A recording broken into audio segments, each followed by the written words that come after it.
что делать нам? Нам, мусульманам, нерусским.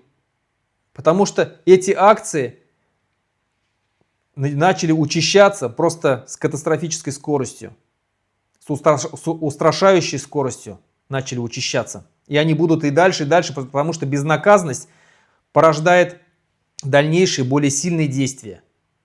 А они останутся безнаказаны. Мы не видим какие-то заявления Следственного комитета, того же самого Бастрыкина, который взял бы под свой контроль сожжение мечети в Челябинской области или в Благовещенске. Нет. Он там какую-нибудь женщину ударит, он это берет под свой контроль.